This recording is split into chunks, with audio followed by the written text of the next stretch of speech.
സെയ്ദ് മുഷ്താഖ് അലി ട്രോഫിയിൽ നിന്ന് വരുന്ന വാർത്തകളൊന്നും കേരളത്തിലെ ക്രിക്കറ്റ് ആരാധകർക്ക് സന്തോഷം പകരുന്ന വാർത്തകളൊന്നുമല്ല വരുന്നത്. ആന്ധ്രയ്ക്കെതിരെ കേരളം തകർന്നടിഞ്ഞിരിക്കുന്നു എന്ന വാർത്തകളാണിപ്പോൾ പുറത്തു വരുന്നത്. കേരളം ദയനീയമായി കീഴടങ്ങുന്ന അവസ്ഥയിലേക്ക് പോയിരിക്കുന്നു. 87 റൺസിന് കേരളം പുറത്തായിരിക്കുന്നു എന്ന റിപ്പോർട്ടാണ് വരുന്നത്. ടോസ് ലഭിച്ച് ആന്ധ്രാപ്രദേശ് ബൗളിംഗ് തിരഞ്ഞെടുക്കുകയായിരുന്നു. ആ തീരുമാനം, അവരുടെ ക്യാപ്റ്റൻ്റെ തീരുമാനം ശരിവയ്ക്കുന്ന പ്രകടനം തന്നെ ആന്ധ്ര പുറത്തെടുത്തിരിക്കുന്നു. 87 റൺസിൽ കേരളം പുറത്താവുന്നു.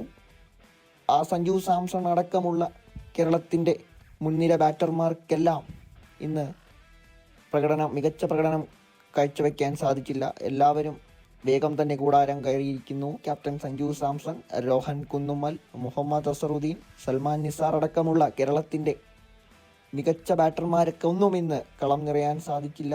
സഞ്ജു സാംസണും കുന്നുമ്മലും ചേർന്നാണ് ഇന്നിങ്സ് ഓപ്പൺ ചെയ്തത്. പക്ഷേ ആദ്യ ഓവറുകളിൽ തന്നെ സഞ്ജു സാംസൺ പ്രകടനം നടത്തിയില്ല, മികച്ച പ്രകടനം സാധിച്ചില്ല. ആദ്യ ഓവറിൽ റൺസൊന്നും എടുക്കാൻ സഞ്ജുവിന് സാധിച്ചിരുന്നില്ല.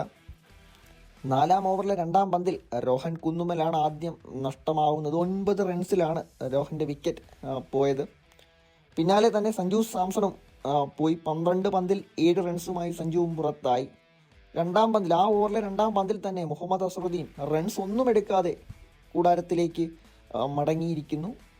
സൽമാൻ നിസാറും ജലക് സക്സേനയും പിന്നാലെ ഒരു കൂട്ടുകെട്ട് ഉണ്ടാക്കുമെന്ന് പ്രതീക്ഷ കേരള ക്രിക്കറ്റ് ആരാധകർക്കുണ്ടായിരുന്നു. എങ്കിലും ഉടനെ തന്നെ സൽമാൻ നിസാറിനെയും വീഴ്ത്തി ആന്ധ്രയുടെ ബൗളർ സുദർശൻ കേരളത്തിനൊരു തിരിച്ചടി നൽകി. നിലവിൽ കേരളം 87 റൺസിന് പുറത്തായി എന്ന വാർത്തയാണ് വരുന്നത്. 13.5 ഓവറിൽ 87 റൺസിന് കേരളത്തിൻ്റെ ഇന്നിങ്സ് അവസാനിച്ചിരിക്കുന്നു. മുഷ്താഖ് അലി ട്രോഫിയിലെ ഫൈനൽ റൗണ്ട് മത്സരങ്ങളായിരുന്നു ഇപ്പോൾ നടക്കുന്നത്. അതിൽ കേരളത്തിൻ്റെ പ്രകടനം ദയനീയമായി അവസാനിച്ചിരിക്കുന്നു. വലിയ ബാറ്റിംഗ് തകർച്ച, മുംബൈ അടക്കം വലിയ രീതിയിൽ തോൽപ്പിച്ച കേരള ടീമിൽ നിന്ന് കാലിടറുന്ന അവസ്ഥയാണ് ഹൈദരാബാദിൽ നിന്നും വരുന്ന വാർത്തകൾ അനുസരിച്ച് വരുന്നത്.